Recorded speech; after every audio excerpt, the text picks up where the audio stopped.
Welcome to ప్రజా చైతన్యం.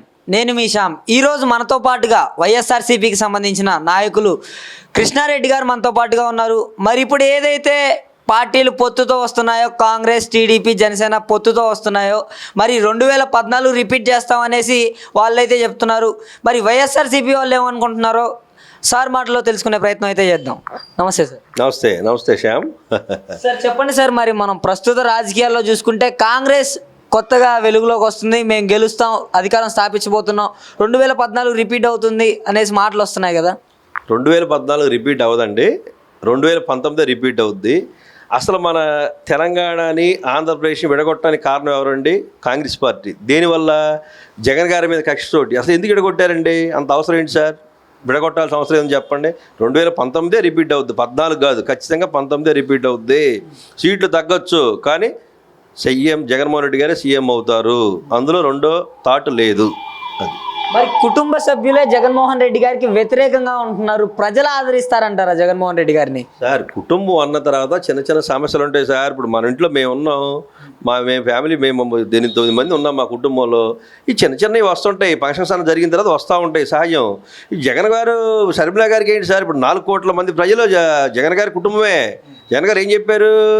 నాకు కులం లేదు, మతం లేదు, కులం లేదు, మతం లేదు, తమ్ముడు లేదు, అనలేదు, మొత్తానికి ఇస్తున్నాడుగా పథకాలు. ఇవాళ వాళ్ళందరూ జగన్ గారి కుటుంబం 4 కోట్ల మంది ఉన్నారండి. జగన్ గారి కుటుంబం చిన్న చిన్న ఏంది సార్, కామన్ ఇవన్నీ. వెళ్ళండి షర్మిల గారు ఏమైతే వెళ్తే ఓకే, ఇబ్బంది ఏముంది అక్కడ? కాంగ్రెస్ పార్టీ అసలు మనకి విడగొట్టడానికి కాంగ్రెస్ పార్టీ ప్రధానం. మన ఆంధ్రప్రదేశ్ విడగొట్టడం కాంగ్రెస్ పార్టీ. అందువల్ల కాంగ్రెస్ ఎవరు ఆదరిస్తారండి? ఎందుకు ఆదరిస్తారు సార్? మీరు ఏం తప్పులు మర్చిపోతారా? జగన్ గారిని జైల్లో పెట్టింది మర్చిపోతారా? మీరు విడగొట్టింది మర్చిపోతారా? కాంగ్రెస్ పార్టీకి ఎట్టి పరిస్థితుల్లో ఓటు ఎవరు వేయరండి. ఏదో 1%, 2% వేస్తే వేస్తారు, పాత్రలో అభిమానం ఉంటే. వేస్తే ఏమవుద్దండి? ఎంతమంది వచ్చినా జగన్ గారు ఎదుర్కోవడానికి రెడీగా ఉన్నాడు సార్. గెలిచేవాడు ఎక్కడైనా గెలుస్తాడు సార్, ఓడిపోయాడు ఎక్కడైనా ఓడిపోతాడు సార్. జగన్ గారిని గెలవడానికి సిద్ధంగా ఉన్నారు. ఎప్పుడైతే శత్రు బలవంతుడు అవుతాడో వీళ్ళందరూ ఏకమైపోతారు. జగన్ గారు అంత స్ట్రాంగ్ ఉండబట్టి వీళ్ళందరూ ఏకమవుతున్నారు. అది సార్, మరి గతంలో రాజశేఖర్ రెడ్డి గారు ఉన్నప్పుడు కాంగ్రెస్ పార్టీ ఎలా ఉంది, ఇప్పుడున్న కాంగ్రెస్ పార్టీ ఎలా ఉంది? సార్, రాజశేఖర రెడ్డి గారు మా గురువుగారు కనుక లేకపోతే యూపీఏ గవర్నమెంట్ ఎక్కడ సార్? 33 మందిని ఎంపీలు పంపించి కేంద్రం పంపించాడు సార్.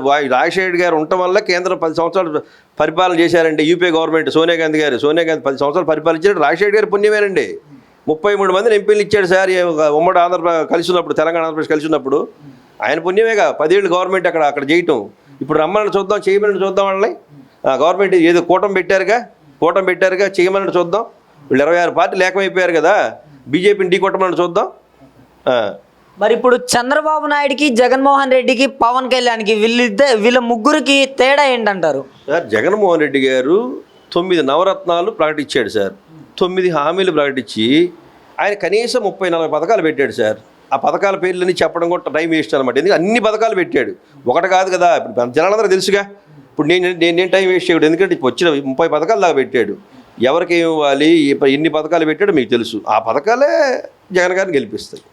అది అంటే మరి ఇప్పుడు పవన్ కళ్యాణ్ సంగతి, చంద్రబాబు నాయుడు గారి సంగతి చెప్పట్లేదు మీరు? చంద్రబాబు గారు 600 హామీలు ఇచ్చాడు సార్. వెబ్సైట్లో మళ్ళీ అసలు ఆయన మేనిఫెస్టో ఉందా సార్? 600 హామీలు ఏ ఒక్కటి అమలు పరిచారు చెప్పండి.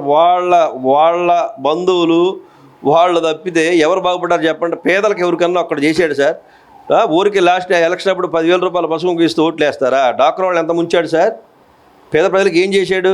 ఒక్క పనిన చేశాడు? పేద ప్రజలకు ఒక్క పనిన చేశాడు చెప్పండి? ఇదిగో ఈ పథకం బాగుందండి, ఎన్టీఆర్ గారు చేశారు పేదలకి, తర్వాత రాజశేఖర్ గారు చేశారు, ఇప్పుడు వాళ్ళిద్దరిని మించి జగన్మోహన్ రెడ్డి గారు చేస్తున్నారు. అది ఈరోజు ఏపీలో అందరూ ఒకే సంకల్పం పెట్టుకున్నారు, వైఎస్ఆర్ కాంగ్రెస్ పార్టీని గద్దె దించడం, చంద్రబాబు నాయుడు గారిని సీఎం హోదాలో కూర్చోబెట్టడంగా అనేసి టీడీపీ వాళ్ళు అంటున్నారు. అది జరిగే పని కాదండి, అసలు జరిగే పని కాదు. నేను 10 సార్లు చెప్తున్నాను సార్. ఎవరైనా రండి, నేను చెప్తున్నాను కదా, అసలు అది ఇంపాసిబుల్, అసమం. జగన్ గారు సీఎం అంతే, సీట్లు తగ్గొచ్చుగాక, సీఎం మాత్రం జగన్మోహన్ రెడ్డి గారే సార్. వీళ్ళు ఏం చేయలేరండి, ప్రజలందరూ రెడీగా ఉన్నారు. ఎందుకంటే ఆయన మీద ప్రేమతోటి జగన్ గారు చేసే పథకాల వల్ల ఎంతమంది ఉన్నారు తెలుసా? అంతమంది ఉన్నారు. నువ్వేదో మొదటి నెల నుంచి 3,000 పెన్షన్ ఇస్తున్నట్టు ఏదో దేవుళ్ళ ప్రచారం చేసుకుంటున్నావు. నువ్వు ప్రచారానికి డబ్బులన్నీ అయిపోగొడుతున్నావు. అయినా నువ్వు ఇచ్చింది లాస్ట్ ఇంకా ఎన్నికల సమయం 3 నెలలు ఉందనగా నువ్వు 3,000 ఇచ్చావు పెన్షన్ అనేసి మాటలు వస్తున్నాయి. జగన్మోహన్ రెడ్డి గారు ఏం చెప్పారండి? అప్పుడు ఇచ్చింది ఎంత? నువ్వు 1000 రూపాయలు ఇచ్చావు. ఈ ఎలక్షన్ ముందు 2000 చేశారు. జగన్మోహన్ రెడ్డి గారు ఏం చెప్పారండి, నేను 3000 రూపాయలు పెంచుకుంటూ పోతా అన్నాడు. ప్రతి సంవత్సరం 250 రూపాయలు పెంచాడు. సార్ చేసే చెప్తాడు సార్ జగన్మోహన్ రెడ్డి గారు, చెయ్యని చెప్పడు సార్. ఈయనలా గ్రాఫిక్స్ అవి ఇవి చేయటాలు, చెప్పటాలు, మోసాలు చేయటాలు. పేపర్ యాడ్ అంటే మరి అవును సార్, ప్రభుత్వం ఇస్తుంది కాబట్టి ఆయన చెప్పాడు, ప్రచారం చేసుకుంటే తప్పే ఉంది. జగన్మోహన్ రెడ్డి ఇస్తున్నాడు కదా, ప్రజలు ప్రచారం చేస్తున్నారు, ఎవరో చేయాల్సిన అవసరంలా. అయ్యా 3000 రూపాయలు ఇస్తున్నాడు బాబు మాకు ఇవాళ జగన్మోహన్ రెడ్డి గారు, ఇవ్వటం వల్ల హాయిగా బతుకుతున్నామని చెప్పి పెద్దలు ఈ ఎవరైతే ఉన్నారో వృద్ధులందరూ కూడా వాళ్ళు చాలా ఆనందంగా హ్యాపీగా ఫీల్ అవుతున్నారు సార్. ఆ 3000 రూపాయలతో బతుకుతున్నారండి. ఇవాళ తల్లిదండ్రులు చూడండి, సంతానం కొంతమంది ఉన్నారండి, పిల్లలు చూడకపోయినా కూడా జగన్మోహన్ రెడ్డి వల్లే బతుకుతున్నారు కొంతమంది. మాకు జగన్మోహన్ రెడ్డి మా మనవడయ్యా, మా కొడుకయ్యా, మా మనవడయ్యా అని చెప్తున్నారు. సీఎం జగన్ ఒక పక్క, ఇతర పార్టీలన్నీ మరొక పక్క, దీన్ని మీరు ఎలా భావిస్తారు? సార్ 10 మంది ఏకమైన ఏం కాదు సార్, కొట్టేవాడు ఎక్కడ కొడతాడు sir. Jaganmohan Reddy single sir, first నుంచి చెప్పాడు కదా. ఆయన కాంగ్రెస్ పార్టీలో 2001 బయటకు వచ్చినప్పుడే ఆయన ఒక్కడో, వాళ్ళ అమ్మగారే, తర్వాత 67 మంది ఇచ్చారు, తర్వాత 23 మందిని కొనేసావు నువ్వు. రాజకీయాలు నేను 40 సంవత్సరాలు ఇండస్ట్రీ అని చెప్పుకుంటాడు కదా ఈ పెద్ద మహానుభావుడు. 23 మందిని ఎమ్మెల్యేలు కొన్నావు అనైతికంగా నువ్వు. ఏం మనిషి చెప్పండి, అది కరెక్టా? నువ్వు వైసీపీ తరపు గెలిచి ఎమ్మెల్యేలు కొనుక్కొని లాక్కుంటే జగన్మోహన్ రెడ్డి పడిపోతాడా, కుంగిపోతాడా? జగన్మోహన్ రెడ్డి అనే వ్యక్తి రాటు తేలేడు సార్. రాజశేఖర రెడ్డి గారు జాలి తెలిసాడు చంద్రబాబు మీద, కానీ జగన్మోహన్ రెడ్డి గారు చంద్రబాబుని జాలి తలచడు. నువ్వు మంచి చేస్తే మంచే, నీది ఎంతసేపు ఉన్న కుట్ర రాజకీయం, కుళ్ళు రాజకీయం, ఎంతసేపు వ్యవస్థలు మేనేజ్ చేయటాలు, ఇవన్నీ జగన్ గారు క్షమించడు సార్. జగన్ గారి వైపు ప్రజలు ఉన్నారు. ప్రజలు ఖచ్చితంగా 2024లో 100% జగన్ గారిని సీఎం చేస్తారు. ఇంకా 24 తోటి మొత్తం భూస్థాపితం అయిపోతుంది సార్. కంప్లీట్ ఎవ్వరు ఉండరు. ఇంకా సిపిఎం లేదు, సిపిఐ లేదు, టీడీపీ లేదు, పవన్ కళ్యాణ్ లేదు, కాంగ్రెస్ పార్టీ లేదు. 24 నుంచి కంటిన్యూషన్గా మళ్ళీ ఆయనే కంటిన్యూషన్ అవుతాడు. ఒకే ఒక్కడుగా ఉన్న జగన్ వీళ్ళందరినీ ఎదుర్కొని గెలుస్తాడా? 100% గెలుస్తాడని చెప్తున్నాను సార్. ఎందుకంటే చూస్తాం, 4 నెలలే కదా, ఏప్రిల్ దాకా వెయిట్ చేయండి. గెలుస్తాడు. మళ్ళీ అదే రోజు మళ్ళీ మాట్లాడుకుందాం. నేను చెప్తున్నా కదా, ఎందుకు ప్రజలు గెలిపిస్తారు సార్. ఇప్పుడు ఎందుకంటే మంచి చేస్తే సార్, మంచిని ఎక్కడైనా ఆదరించాల్సిందే సార్.